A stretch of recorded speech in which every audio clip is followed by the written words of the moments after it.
Nous sommes aujourd'hui le dimanche 28 Tishré, nous sommes le 7 octobre. Et vous vous rappelez lorsque, à l'occasion de notre dernier live qui était à côté de la tombe du Rav Kook, je m'étais engagé, j'avais promis qu'à la rentrée, lorsque véritablement les cours reprendraient, nous allons, pour la première fois, je l'avoue, bien que dans de très nombreux enseignements, peut-être même dans la grande majorité de mes enseignements, la pensée du Rav Kook est un petit peu l'âme de mes enseignements, mais il est vrai que je ne le cite pas véritablement, officiellement, et il est vrai que nous n'avons encore jamais, en tous les cas depuis que nous avons ouvert ce site, depuis un peu plus d'une dizaine d'années, nous n'avons jamais officiellement et ouvertement consacré des enseignements, consacré des cours fondés sur les enseignements du Rav Kook. J'avais donné quelques vagues raisons pour expliquer pourquoi nous ne l'avons encore jamais fait. J'avais expliqué très vaguement, parce que c'est effectivement extrêmement profond ce que j'avais dit, et on n'était pas dans le cadre d'un cours, d'un enseignement que je pouvais approfondir plus. Mais j'avais expliqué que les enseignements du Rav Kook sont tellement en avance sur notre génération, sont tellement élevés, sont tellement profonds, que moi-même je ne me sentais pas encore suffisamment préparé, je ne me sentais pas à la hauteur de pouvoir les transmettre à un public large qui n'a aucune préparation réelle à ce genre d'enseignement. Alors moi-même, évidemment, comme je l'ai dit, ça fait des décennies que je considère ce maître comme l'un de mes deux grands maîtres. On va revenir sur cette notion-là. Et je préférais, d'une certaine manière, laisser mes enseignements s'inspirer de ce maître sans le citer véritablement. Mais quelque chose s'est passé, une sorte de déclic qui fait que je me sens prêt aujourd'hui à pouvoir les enseigner. C'est donc ces enseignements, de les transmettre, de les enseigner véritablement en citant clairement la source, le maître, et plus encore, nous allons pour l'instant consacrer au moins un jour par semaine une étude fondée sur l'un des livres fondamentaux du Rav Kook qui s'appelle Orot HaTshuva, traduction littérale, les lumières de la Teshuvah, les lumières du retour. Et donc, avant de commencer, je voudrais continuer cette introduction. J'avais expliqué que mes deux grands maîtres étaient le rabbi de Lubavitch, le dernier rabbi de la dynastie Lubavitch, puisqu'il n'a pas eu d'héritier, personne de visible dans le sens de présent et de visible dans ce monde n'a continué son travail, c'est-à-dire que d'une certaine manière la chassidoute Chabad reste accroché au dernier grand maître, au dernier grand rabbi de ce que l'on pourrait appeler le mouvement Lubavitch ou la chassidoute Chabad, dont le dernier était encore une fois celui que je considère comme l'un de mes deux grands maîtres, le rabbi de Lubavitch, et le deuxième, le Rav Kook.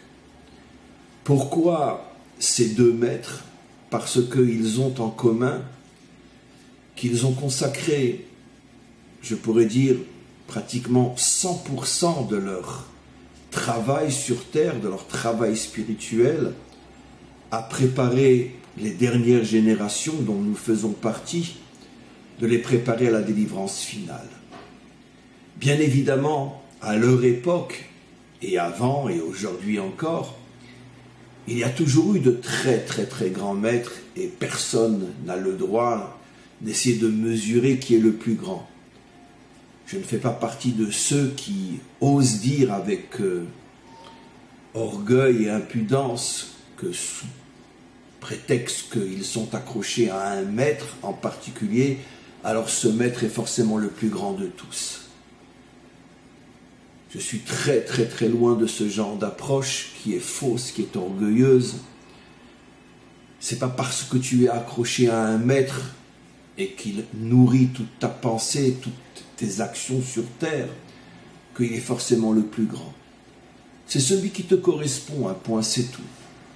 Il y a peut-être des maîtres plus grands que celui auquel tu es accroché, mais tu n'as pas de connexion avec eux parce que ça ne correspond pas, semble-t-il, à la mission qu'a ton âme sur terre, donc leurs enseignements ne te concernent pas, n'arrivent pas d'une certaine manière à toucher l'essence de ton âme. Et donc il faut arrêter une fois pour toutes de penser que sous prétexte que je suis attaché à tel maître ou à tel maître, alors ce sont forcément les plus grands de tous. C'est tout simplement le culte de l'ego et l'expression la plus vile de l'orgueil qui malheureusement détruit l'homme et l'humanité. Donc je ne dis pas, et je ne dirai jamais que le Rav Kook et le Rabbi Lubavitch étaient les plus grands dans leur génération ou dans toutes les générations.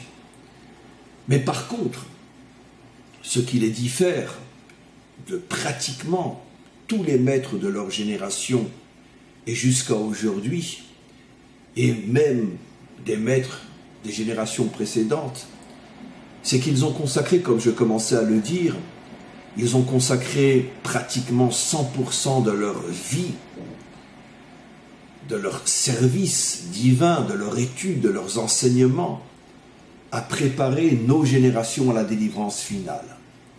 C'était leur mission. Tous leurs enseignements tournent autour de ce point fondamental, la renaissance d'Israël, le retour d'Israël, se préparer à la délivrance finale, et à travers la renaissance d'Israël, finalement, préparer le monde entier à cette renaissance, à ce retour, préparer l'humanité tout entière à la délivrance finale. Dans les enseignements du Rav Kook, cela est clairement dit, clairement énoncé. Dans de très très nombreux enseignements, le Rav Kook parle du retour de l'humanité tout entière, de sa reconstruction, pas seulement le retour et la reconstruction d'Israël. Dans les enseignements du Rabbi, les choses sont moins visibles, moins claires, mais celui qui a des yeux pour voir et une âme pour ressentir sent et voit à quel point le Rabbi a une vision qui dépasse de loin celle du peuple juif uniquement, et sa vision, ses enseignements touchent véritablement l'humanité tout entière. D'ailleurs, comme on le sait, dans notre génération, il n'y a pas eu un maître qui a été autant connu, reconnu, visité par des centaines de milliers, par des millions d'hommes et de femmes dans le monde qui venaient le voir dans ce que l'on appelle le 770, mot à mot le 770, qui était le numéro de son bureau, de sa maison. Le monde entier a circulé là-bas, et des milliers, des dizaines de milliers de non-juifs aussi, de toutes les couleurs, de toutes les races, de toutes les religions. On a des milliers de vidéos qui montrent des hommes de tous les pays, des hommes et des femmes de toutes les tendances, de toutes les religions, venir et rencontrer le Rabbi. Je parle bien sûr de non-juifs.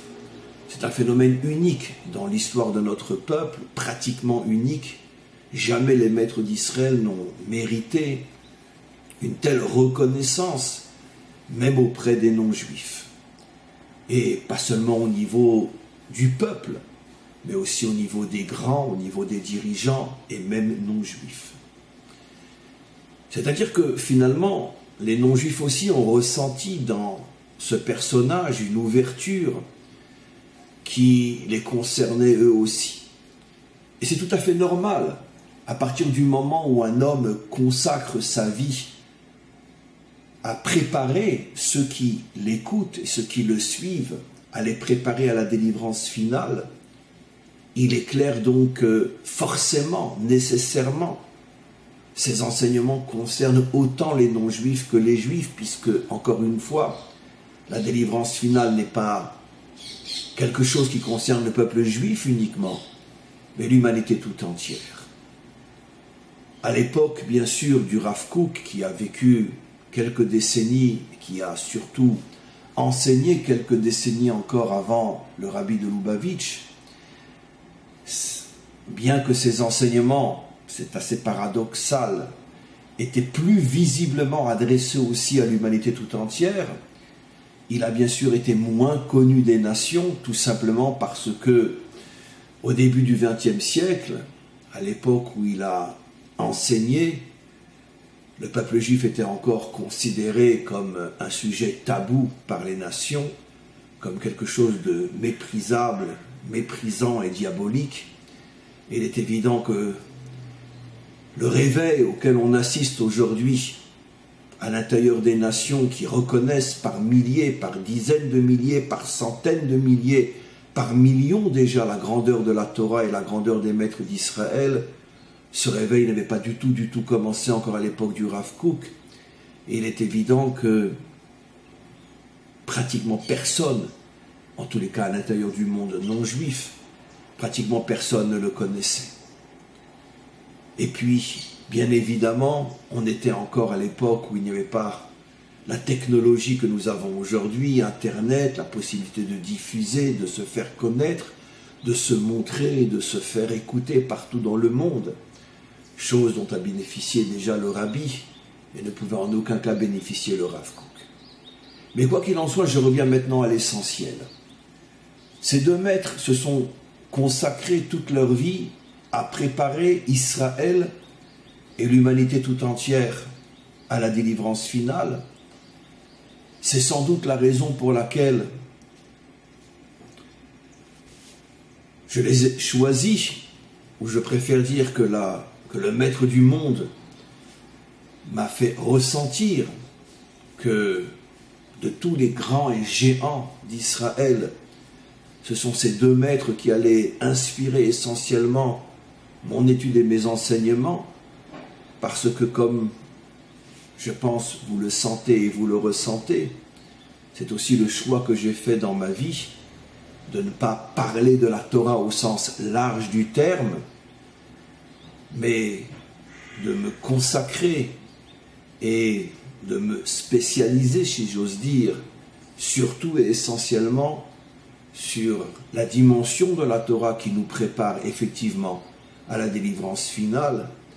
Et il était donc tout à fait normal, évident, que ma connexion avec l'ensemble des maîtres d'Israël se fasse plus avec ces deux maîtres qu'avec d'autres. Je tiens à préciser bien évidemment que je me suis construit pendant des décennies avec quantité d'autres maîtres. Mais malgré tout, ce sont ces deux maîtres qui ont eu et qui ont jusqu'à aujourd'hui le plus d'influence dans tout ce que j'étudie et surtout de ce que j'enseigne. Alors pour revenir sur ces deux maîtres, comme je le disais lors de ce live, à côté donc de la tombe du Rav Kook, à partir du moment où il prépare les générations qui précèdent la délivrance, il prépare les générations à la délivrance finale, il est clair que ce sont des maîtres qui ont une vision qui est totalement en avance sur les générations elles-mêmes. Parce que justement, étant capable de voir ce que sera la délivrance, et pas seulement ce que sera la délivrance elle-même, mais ce que sera l'avenir au moment de la délivrance, c'est justement parce qu'ils voient très loin, très loin, qu'ils sont en avance sur nos époques, qu'ils savent comment nous préparer, puisqu'ils voient là où nous devons arriver. Le grand problème, et ça n'a pas été seulement celui du Rav Kook et du Rabbi, Le grand problème des maîtres qui sont des visionnaires, c'est que justement parce qu'ils sont tellement en avance sur leur temps, il va se passer ce qui s'est toujours passé dans l'histoire. Mais parlons aujourd'hui de ceux qui nous concernent, le Rav Kook et le Rabbi. Il va se passer quelque chose qui, d'une certaine manière, va voiler la dimension véritable de ces géants. Et j'explique. Il est clair que la grande majorité de la génération, et même ceux qui étudient la Torah, la grande majorité est enfermée dans son temps, dans son époque. La grande majorité même de ceux qui étudient la Torah ne sont pas des visionnaires, ne sont pas des prophètes, sont absolument incapables de voir au-delà du temps dans lequel ils se trouvent et dans lequel ils sont enfermés. Et donc lorsqu'ils ont en face d'eux des maîtres qui englobent des décennies, voire peut-être même des siècles dans leur vision, dans leur compréhension, il est clair que la grande majorité ne va pas les comprendre, ne va pas être capable de mesurer la grandeur véritable de ces maîtres. Parce que généralement, c'est le défaut qui est propre à chaque homme. Quelque chose que je ne comprends pas, je vais rarement dire « c'est moi qui ai un problème ». Je vais dire « la chose n'est pas intéressante ». Je ne vais pas chercher le problème chez moi. Je vais le chercher ou l'inventer chez l'autre. Et d'une certaine manière, c'est la raison pour laquelle, jusqu'à aujourd'hui encore, ces deux maîtres ne font pas partie de ceux qui ont été reconnus, acceptés par la majorité de ceux qui étudient la Torah et même l'enseignent. Ça reste deux maîtres considérés comme des grands, mais sans plus. Aussi forte, aussi incroyable était l'influence du Rabbi dans sa génération et jusqu'à aujourd'hui, dans tous les milieux, même chez les non-juifs. Ça, c'était au niveau du personnage, qui avait un charisme inimaginable et on était prêt à faire des milliers de kilomètres pour aller le voir et le rencontrer que quelques secondes. Mais ça, c'est l'homme. Mais au niveau de ses enseignements, la grande majorité de ceux qui étudient la Torah jusqu'à aujourd'hui n'étudient pas les enseignements du Rabbi de Lubavitch, même si tout le monde le connaît, même si tout le monde le considère comme un grand. Une minorité des hommes de l'étude, je parle de ceux qui étudient sérieusement, profondément la Torah, seule une minorité a véritablement accès à ces enseignements. Encore une fois, il est reconnu comme un géant plus par son charisme que par ses enseignements. J'irai jusqu'à affirmer que même au sein du milieu Lubavitch, qui se réclame de ces enseignements, seule la minorité véritablement étudie profondément, sérieusement, et arrive à comprendre réellement l'essence de ces enseignements. Il en est absolument de même pour le Rav Kook.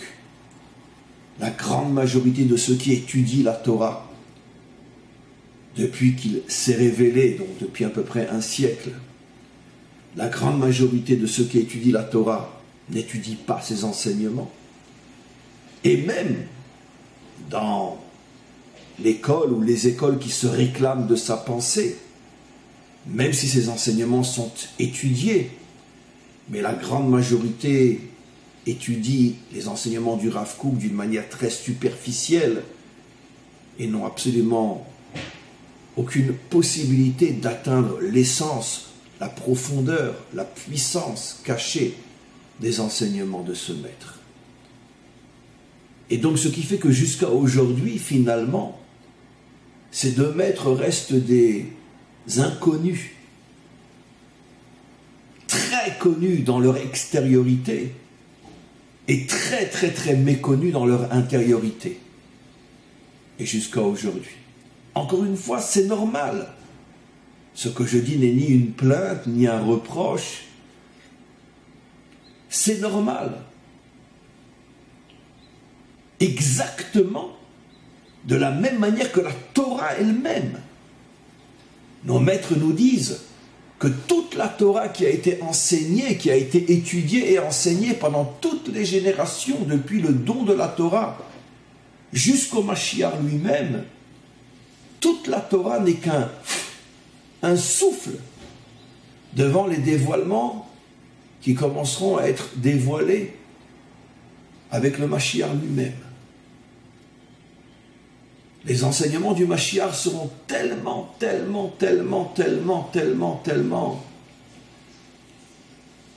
indescriptibles par rapport à nos connaissances d'aujourd'hui, qu'on se rendra compte que tout ce qu'on a compris, tout ce qu'on a étudié, c'est waouh, rien. Et ça, ce n'est qu'au début de la délivrance. Alors après, n'en parlons pas. Comme disait le Baal Shem Tov, la Torah ressemble jusqu'à aujourd'hui encore à une jeune fille vierge qui n'a encore jamais connu un homme et qui a encore toute sa pudeur et toute sa virginité, comme une jeune fille qui ne sait même pas ce que c'est un homme, parce que personne ne l'a encore jamais touché. Voilà ce que disait le Baal Shem Tov de la Torah après des millénaires d'études et d'enseignements de la Torah. Parce que le Baal Shem Tov savait que par rapport à ce qu'il reste encore à découvrir, nous ne l'avons même pas encore approchée. Elle est encore complètement cachée. Mais ça, c'est normal. Je ne cesse de le dire dans mes enseignements quand je dis que je vais dire quelque chose qui n'est même pas l'ombre de l'ombre de l'ombre de l'ombre de l'ombre de l'ombre de l'ombre, et vous connaissez la suite de la phrase. C'est pas une blague. Plus un homme étudie profondément la Torah, et plus il sait qu'il n'a même pas commencé à commencer le commencement du commencement. Parce que la Torah est infinie. Et ce qui est vrai pour la Torah est vrai pour les maîtres qui sont à ce niveau-là, qui ont une vision tellement inimaginable que personne ne peut vraiment les comprendre. Et malheureusement, ce qui va se passer, c'est que justement, comme ils ne sont pas compris, ils sont aussi très critiqués. Parce que ça aussi, c'est malheureusement la nature malheureuse de l'homme. Ce que je ne comprends pas, c'est que c'est forcément sans importance, et en plus, je me permets de le critiquer. Ça prouve que tu es tellement dépassé que finalement, tu n'as pas d'autre réaction que de dire, bon, ben, c'est pas important, ou c'est juste bon à la critique. Et effectivement, d'une certaine manière, le Rav Kook, plus encore que le Rabbi, le Rav Kook va être extrêmement critiqué, ses enseignements vont être extrêmement rejetés par une grande partie du monde de la Torah, et jusqu'à aujourd'hui encore, tout simplement parce qu'il est tellement au-dessus, tellement en avance, que malheureusement la réaction à son égard est celle de l'homme standard. Ce que je ne comprends pas, je le rejette et je le critique. Un autre point aussi, très important, qui touche généralement des maîtres de cette dimension, c'est que même ceux qui les suivent, même ceux qui se réclament de cette école, sont malgré tout tellement infiniment petits par rapport à la grandeur des maîtres, qu'ils vont choisir un ou deux points dans ces enseignements, ils vont délaisser la majorité des enseignements qui les dépassent complètement. Ils vont choisir un ou deux points et fonder finalement tout un mouvement, toute une école, j'oserais presque dire toute une secte, sur les deux points qu'ils ont compris et ils en font toute la pensée du maître. En laissant de côté l'essentiel et en prenant 2 ou 3 points de la pensée, en faisant toute une école, finalement on dévie complètement, on falsifie complètement la pensée du maître. Parce que dans la pensée du maître, tous les points sont liés les uns aux autres. Et si tu en extrais un et tu le coupes de l'ensemble, finalement, tu falsifies l'ensemble et tu falsifies ce point aussi. C'est exactement le fondement même de l'idolâtrie. Comme je n'ai cessé de l'expliquer depuis des années, l'idolâtrie dont parle la Torah, c'est pas l'idiot suprême qui se prosterne devant une statue de bois. On ne doit pas imaginer que la Torah perde son temps à nous interdire ce genre de stupidité.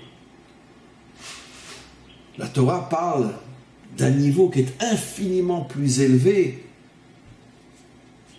que personne ne soupçonne qu'à cet endroit-là, véritablement se trouve l'idolâtrie, la vraie. À titre d'exemple, comme je l'ai souvent expliqué, quand tu prends une valeur et tu en fais une école, c'est ça l'idolâtrie. Tu décides de dire que Dieu, c'est le Dieu de l'amour, et tu vas fonder toute ta vie spirituelle sur la notion de l'amour.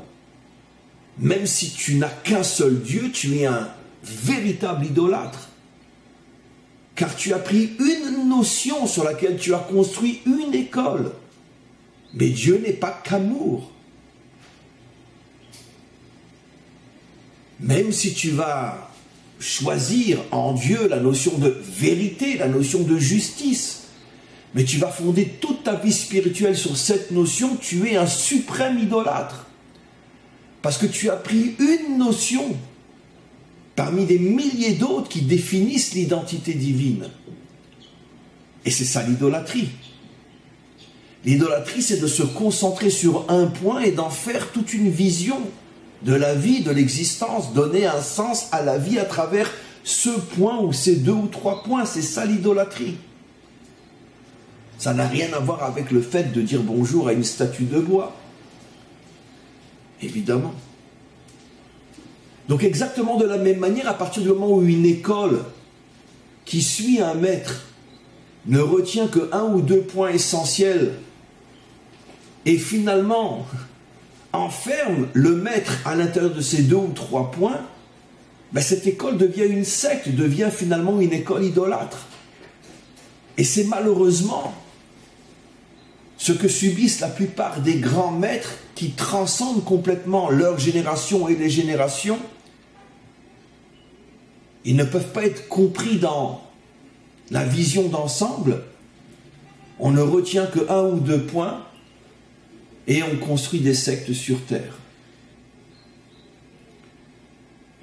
Dans nos dernières générations, les 2 maîtres qui ont malheureusement subi le plus ces déviations sont le Rabbi de Lubavitch et le Rav Kook, qui restent des personnages complètement mystérieux, pratiquement incompris dans le sens profond du terme, par toutes les générations jusqu'à aujourd'hui, et même par ceux qui prétendent suivre ces enseignements.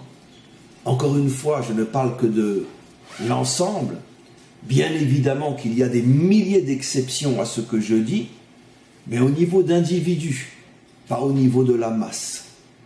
Car comme on le sait, et c'est nos maîtres qui l'ont enseigné il y a déjà plus de 2000 ans dans le Talmud, le grand problème des maîtres, c'est qu'ils sont suivis par des élèves qui, dans la grande majorité, n'ont pas le niveau de les comprendre, et ce sont les élèves eux-mêmes qui, d'une certaine manière, falsifient et détruisent l'enseignement des maîtres, selon l'expression du Talmud, Shualim ktanim amechablim et akramim. Les élèves sont comme des renards qui rentrent dans la vigne et qui détruisent la vigne.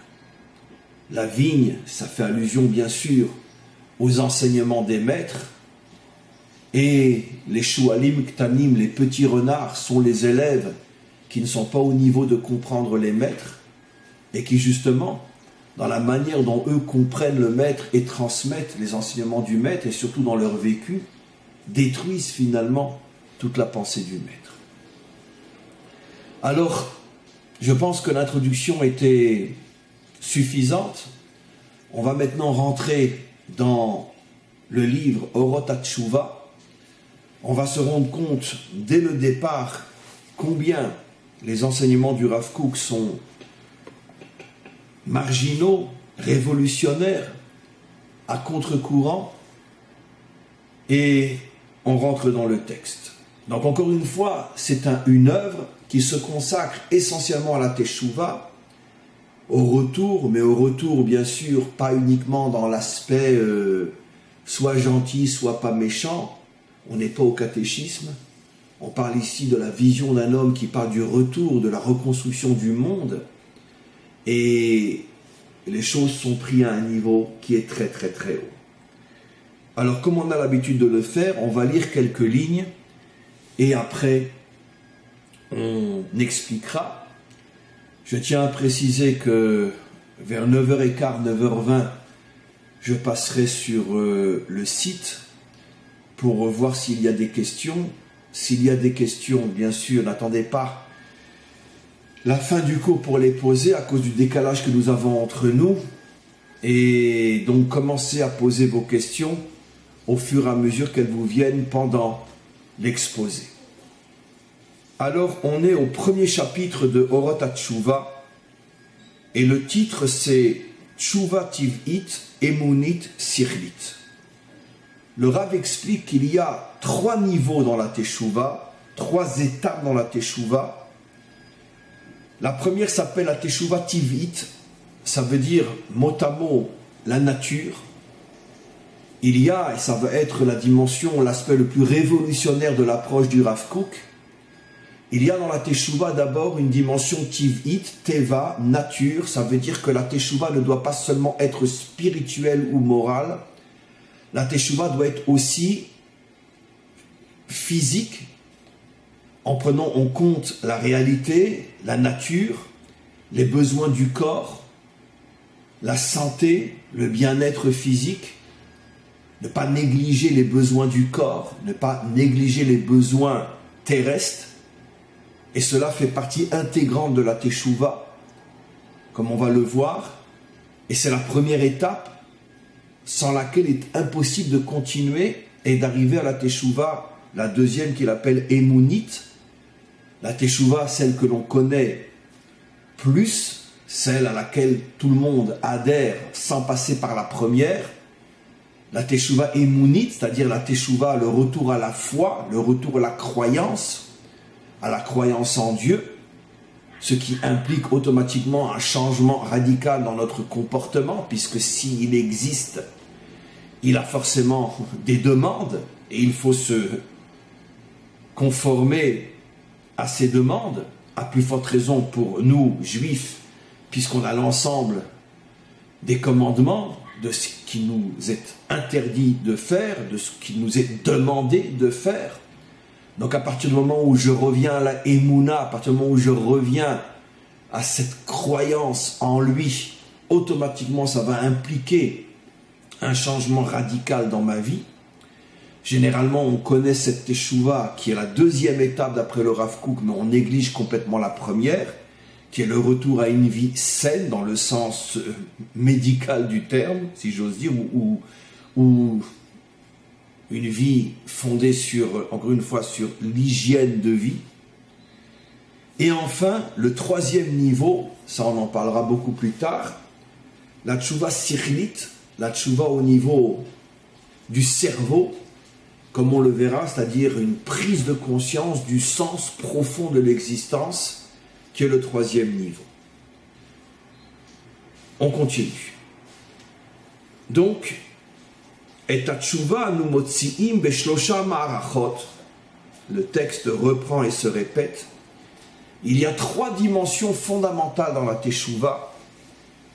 Tshuva tivit, prendre conscience que tant que tu n'as pas une vie saine dans le sens le plus terrestre du terme, il t'est absolument impossible de parler de teshuva spirituelle et morale.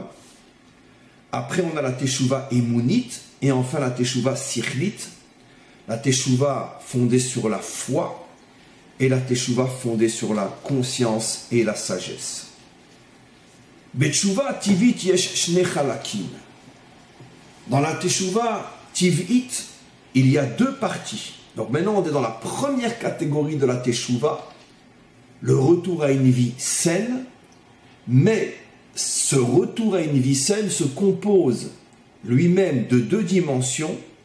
Il explique la teshuva tivit gufanit, un retour à une vie physique, corporelle, saine, et après, deuxième partie, teshuva tivit nafshit, le retour à une vie émotive, le monde des émotions, le monde du ressenti, saine elle aussi. Alors, ici, il y a bien sûr, comme je l'ai annoncé, quelque chose d'absolument révolutionnaire.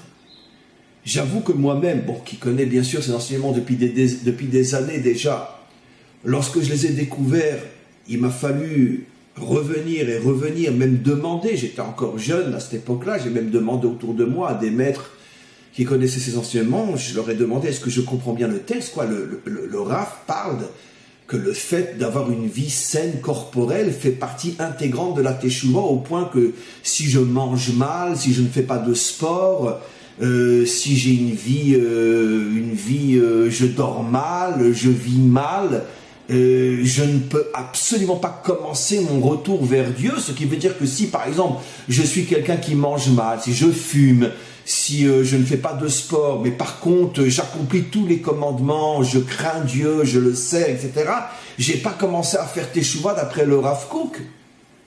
Et effectivement, les maîtres à qui j'ai demandé m'ont confirmé le fait que tu vis dans une illusion totale. Je vais être très, très dur et très fort en disant que si je suis quelqu'un qui étudie la Torah, qui l'enseigne, mais je fume, je n'ai pas commencé à faire teshuva.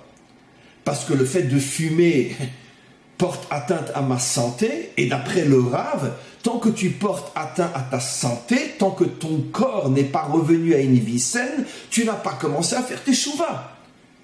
Donc vous imaginez ce qu'il dit.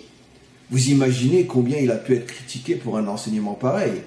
Parce qu'à son époque jusqu'à aujourd'hui, il y a quantité de grands dans la Torah qui fument.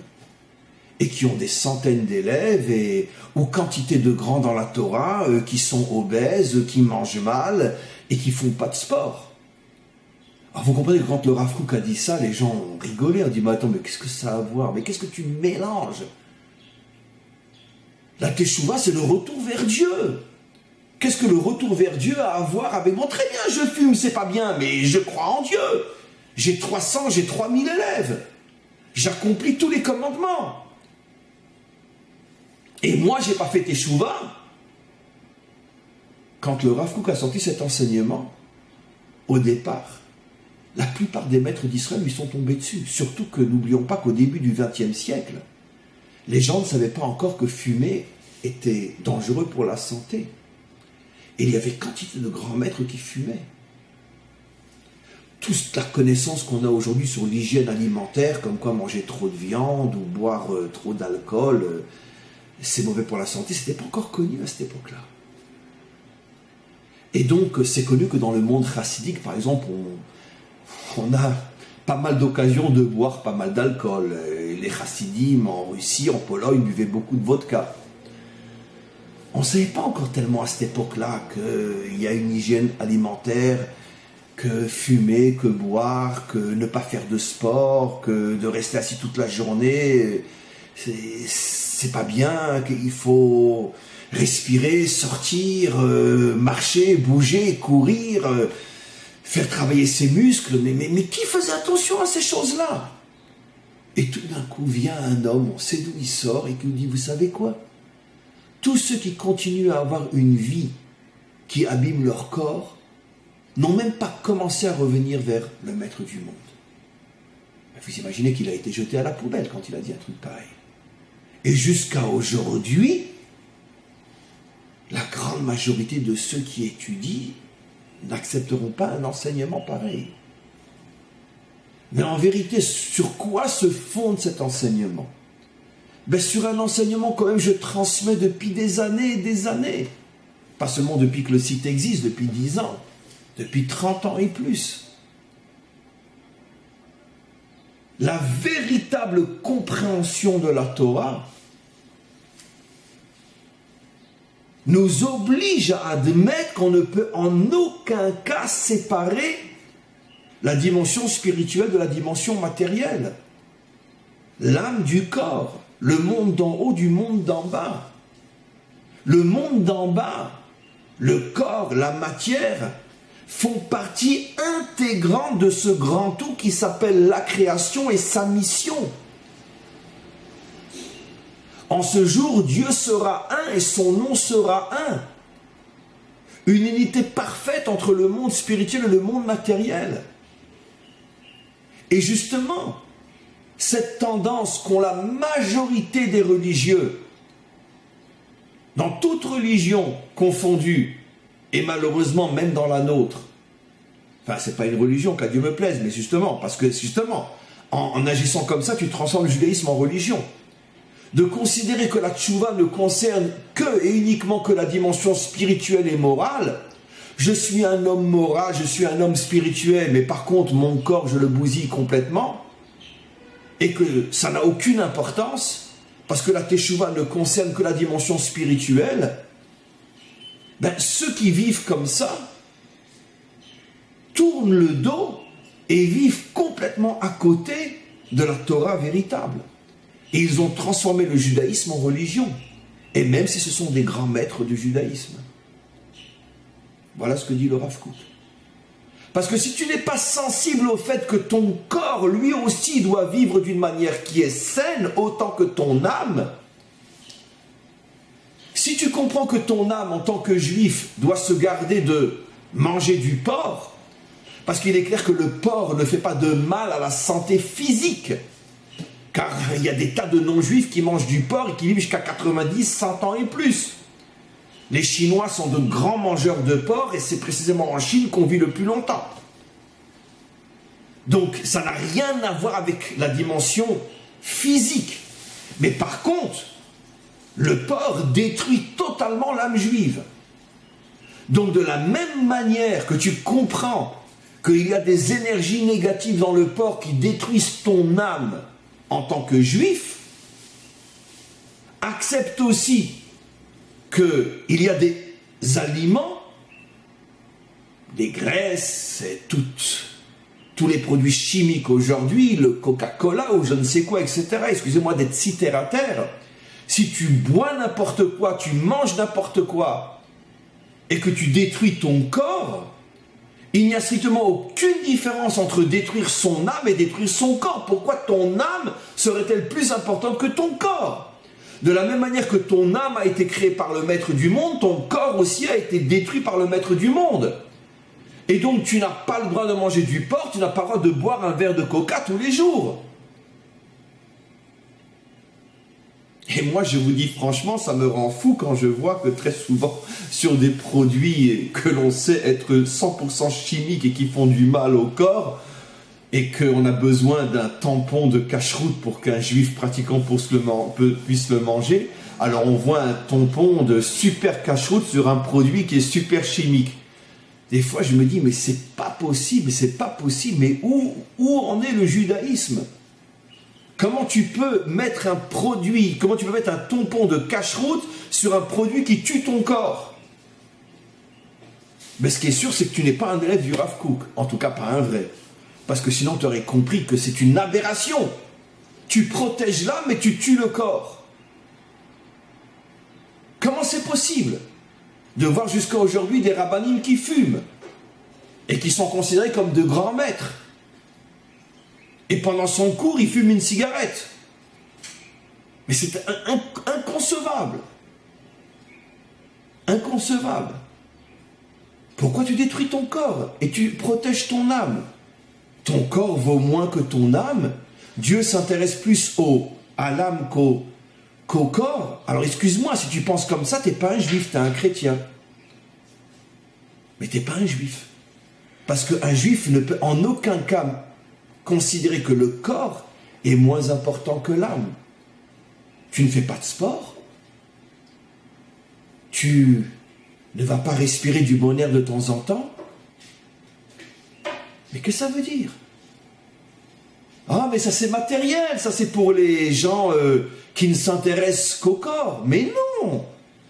C'est pour les gens qui s'intéressent à ce que le maître du monde demande. L'union entre le terrestre et le céleste. L'union entre l'âme et le corps. Donc, à partir d'aujourd'hui, si vous avez bien compris cet enseignement, d'accord? Si vous mangez cachère et que vous fumez, sachez que vous êtes, d'une certaine manière, quelqu'un qui transgresse la Torah. La vraie, évidemment. Pas la religion juive, car vous ne transgressez pas la religion juive si vous fumez, bien évidemment.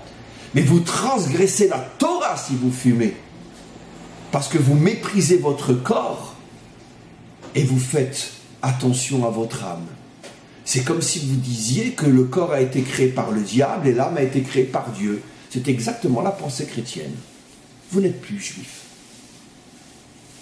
Donc c'est sûr que le Rav Kook le dit dans son langage, mais moi je l'explique.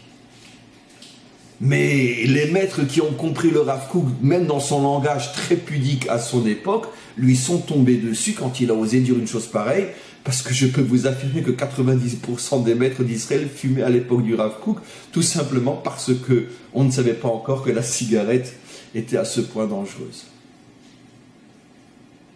Donc je reprends le texte. Betshuva tivit yeshne chalakim. Il y a deux parties dans, je me répète, dans la teshuva matérielle. Faire attention à son corps, tshuva tivit gufanit, tshuva tivit nafshit, et faire attention à son nefesh. Le nefesh ici n'est pas l'âme, mais est, on pourrait dire, l'être intérieur, tes émotions, ton ressenti, etc. Comment tu te sens à l'intérieur de toi-même? Est-ce que tu te sens bien? Est-ce que tu te sens mal? Est-ce que tu as des angoisses? Est-ce que tu as des peurs? Est-ce que tu as des faiblesses? Est-ce que tu as des colères? C'est ça la dimension nafshit. Alors, à Goufanit, encore une phrase, on va passer aux questions. À Goufanit, il revient donc, c'est quoi la teshuva du corps? Sovevet et kol ha'averot neged chukei hateva. Et là, c'est un mot d'une force absolument vraie. Il dit, chaque fois que tu fais quelque chose qui va contre les règles de la nature, tu fais une avéra. Pour ceux qui comprennent et qui sont habitués au langage de la Torah, une avéra, c'est la première fois qu'un maître d'Israël ose dire que de boire du coca tous les jours, c'est une avéra. Mais non, mais il y a un tampon de cacheroute de la plus grande cacheroute qui existe, Rav Lando, sur le Coca-Cola. C'est un des tampons de cacheroute les plus extraordinaires. Mais comme boire du coca tous les jours te tue, c'est une avéra, dit le Rav Kook. Il n'y a aucune différence entre manger du porc et boire du coca tous les jours. C'est une avéra. C'est absolument incroyable. Jamais aucun maître n'avait osé avant lui dire que de faire quelque chose qui va contre les lois de la nature s'appelle une avéra. Avant lui, à son époque et jusqu'à aujourd'hui, 99,9% des maîtres d'Israël n'appellent une avéra que ce qui est clairement considéré comme un acte contraire à la morale spirituelle ou la morale tout court. Mais boire du coca, c'est pas une avéra. C'est pas bien, mais c'est pas une avéra. Le mot avéra, on le garde pour les choses qui sont spirituelles. Absolument incroyable. Il continue, et on va passer aux questions. Amusar ve'a Torah mekusharim im chukei hateva. Et sache que même dans la Torah elle-même, seulement on ne le voit pas parce qu'on ne veut pas le voir, il y a quantité de lois qui sont là pour te montrer que tu dois être en accord avec la nature. Où on le voit que dans la Torah elle-même, il y a quantité de lois qui te mettent en accord avec la nature, eh bien, ouvrez le Rambam, et maintenant j'attends ce moment pour le dire. En vérité, le Rav Kook a été précédé par un des plus grands maîtres de tous les temps, mais seulement on ne se rend pas compte là non plus à quel point c'est quelque chose de révolutionnaire. Maïmonide, le Rambam, dans le Mishneh Torah. Le Mishneh Torah est le code fondamental, ou plutôt je préfère dire la base du code fondamental de toutes les lois de la Torah. Et figurez-vous que tout début du Mishneh Torah, c'est le nom de l'œuvre, c'est de très nombreux livres, le Rambam consacre toute une partie, des dizaines de pages, à la santé physique de l'homme. Comment il doit manger, comment il doit respirer, comment il doit dormir, comment il doit s'asseoir, comment il doit marcher. Dans le livre qui est considéré comme étant l'œuvre principale du fondement de toute la loi juive jusqu'à aujourd'hui. Mais qu'est-ce que des lois sur la nourriture viennent faire là-bas, sur la manière de travailler, la manière de s'asseoir, la manière, ils rentrent même dans des détails, la manière d'avoir des relations sexuelles, etc. Mais qu'est-ce que ça... Bien sûr, avec des relations sexuelles permises, avec son épouse.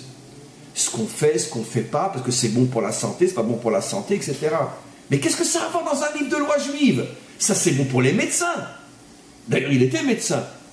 Pourquoi il a rentré dans son code de loi juive? Il faut bien nous faire comprendre qu'il n'y a pas de séparation entre l'âme et le corps. En vérité, le Rav Kook a été déjà précédé par le Rambam. Mais qui le voit, qui le comprend? Bon, on se dit, bon, alors comme le Rambam était médecin, donc il a rentré ça aussi là-dedans. Mais c'est pas vraiment la Torah, ça. Hein, tu dis ça sur le Rambam, c'est pas vraiment la Torah, ça. Et le Rambam apporte là-bas quantité de preuves de la Torah, de versets qui nous disent, qui nous demandent d'avoir une vie saine. Alors j'ai plus en tête exactement, mais regardez le début du Mishneh Torah, vous pouvez le trouver même en français, en hébreu pour ça, et vous verrez quelles sont toutes les preuves que le Rambam rapporte de la Torah elle-même, comme quoi avoir une vie saine, faire tout pour être en bonne santé sur le plan physique, fait partie intégrale de la volonté du maître du monde, autant que de ne pas manger du porc ou de profaner Shabbat. Mais ça, c'est quelque chose qu'on a malheureusement complètement oublié. On va passer maintenant aux questions. On continue. Alors donc, quel va être le programme pour l'instant? Pour l'instant, je tiens à vous dire, et je vais le repréciser la semaine prochaine, que pour l'instant, on a 15 jours de cours. Dans 3 semaines, très exactement, je vais être absent pendant 1 semaine. Donc pour l'instant, on fixe le programme pour 15 jours. Cette semaine et la semaine prochaine. Après, il y a toute une semaine où je serai absent.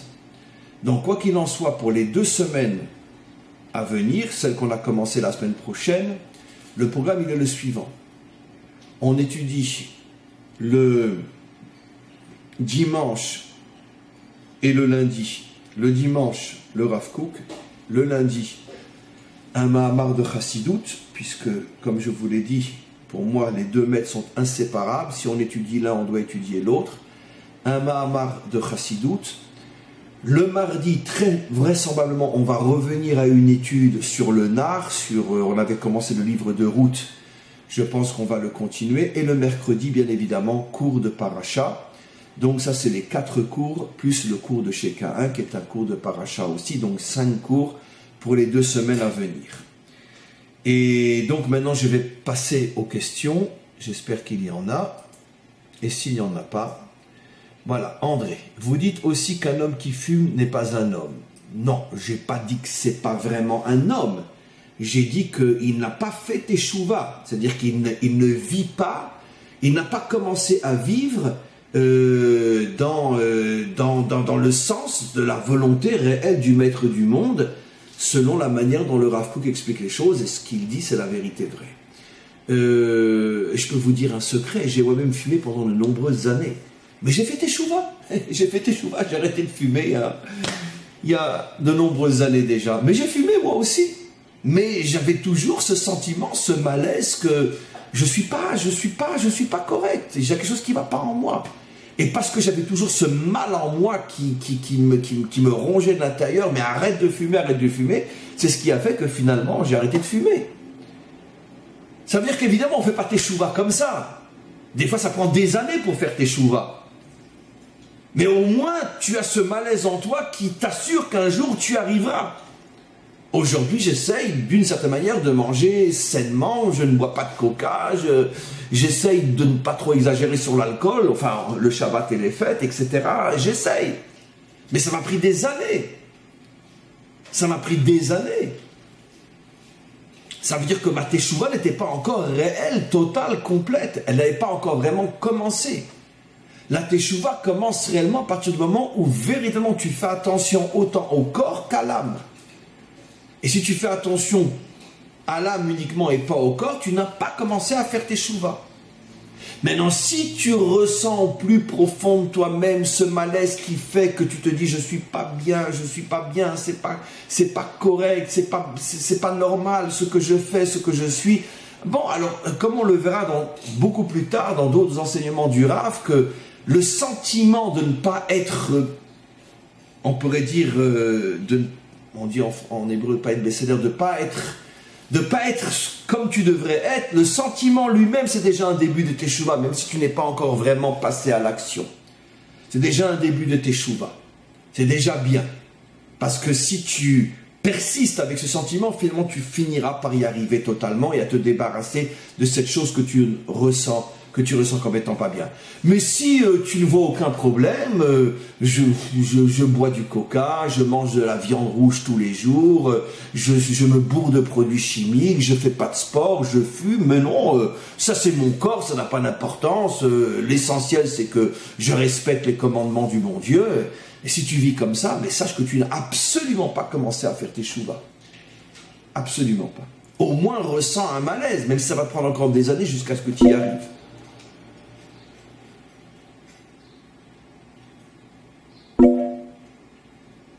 Voilà. Ok, il n'y a pas d'autres questions pour l'instant. Alors, s'il n'y a pas d'autres questions, on va arrêter le cours. Voilà. Je tenais aussi à préciser quelque chose de très très très important. Je vais d'ailleurs consacrer, quand on va faire le bilan, je vais consacrer sans doute une vidéo de remerciement à cela. Je n'ai pas encore le bilan définitif, mais j'ai l'impression que grâce à Dieu, il y a eu une participation très très importante à la demande qui a été faite pour aider les soldats. Et donc comme je n'ai pas encore tout le bilan à cause des fêtes, on n'a pas eu le temps encore véritablement de s'asseoir, je ne peux pas encore vraiment me prononcer à ce niveau-là, mais je crois que la participation a été très importante. Vous le saurez dans les jours qui viennent. Alors, bien sûr, nous allons commencer à accomplir notre promesse. La distribution et l'aide qui ne va pas se faire en une seule fois, bien évidemment. Ça va s'étalonner sur des semaines ou peut-être même des mois. Notre aide aux soldats. Alors, bien sûr, on n'a pas pu le faire jusqu'à présent parce qu'on était dans les fêtes.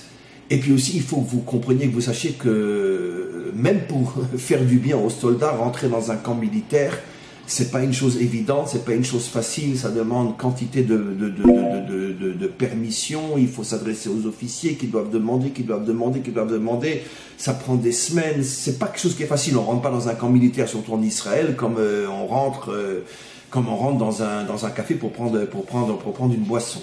Donc ça va s'étaler sur le temps, ne soyez pas surpris. Mais à partir du moment où on va construire notre diffusion de l'aide à laquelle vous avez participé, ça va se faire peut-être une fois par semaine ou une ou deux fois par mois, et ça sera bien sûr filmé et ça sera diffusé pour que vous puissiez vous rendre compte justement de ce à quoi vous avez participé. Alors, il y a une autre question, Rocker. Faire d'un maître le Messie attendu, est-ce une aberration? Et la question est très générale. Oui et non. C'est évident que le Mashiach avant qu'il ne se dévoile réellement comme étant le Mashiach, et ça c'est révélé par nos maîtres depuis des siècles, aura toute une période où il se présentera d'abord comme un maître. Il est possible que lui-même ne sache pas encore qu'il est le Mashiach, jusqu'au moment où il aura ce déclic qui est venant d'en haut, qui lui fera savoir d'abord à lui-même qu'il est le Mashiach, et il commencera à se révéler comme tel dans le monde. Mais pendant toutes les années qui précéderont ce déclic, il aura peut-être de nombreux élèves, et très certainement les plus sensibles, les plus fins, les plus réceptifs parmi eux ressentiront que peut-être il y a un potentiel messianique qui se cache dans cet homme-là. Donc, avoir, on pourrait dire, un pressentiment n'est pas une faute en soi.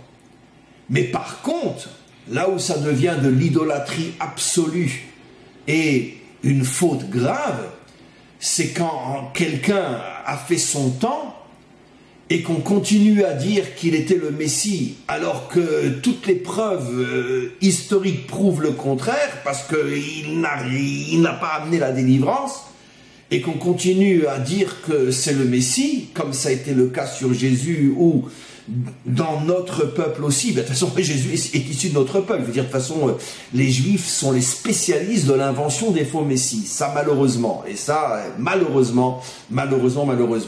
On a commencé avec Jésus, etc., etc. Mais on a eu d'autres. On a eu Shabtai Tzvi, aussi, bon, qui a fait moins de bruit, surtout au niveau des nations, mais qui a été un grand désastre à l'intérieur du peuple juif.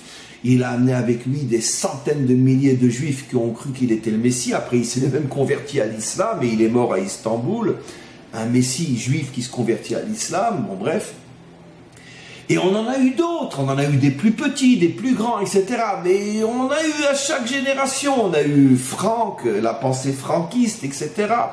qui était aussi un voyou inimaginable, qui s'est présenté comme étant le Messie, ou que ses élèves ont transformé en Messie, etc. Et finalement, rien, le monde n'a pas changé. C'est pour ça que nous avons en vérité un enseignement qui doit être le seul qui nous guide dans ce domaine. C'est l'enseignement de Maïmonide, que l'on citait tout à l'heure, qui à la fin de son œuvre dit voilà, le seul et unique critère pour dire du Messie qu'il est le Messie, c'est une fois qu'il aura terminé son travail, une fois qu'il aura rassemblé tout Israël, qu'il aura reconstruit le temple et qu'il aura amené la paix dans le monde, on pourra dire c'est le Messie. C'est en vérité une approche tellement évidente, tellement simple, tellement saine. Laisse-le terminer son travail et après tu diras que c'est le Messie, mais ne commence pas à dire que c'est le Messie avant qu'il n'ait commencé son travail. Que tu as des présomptions, des sentiments, garde-le pour toi.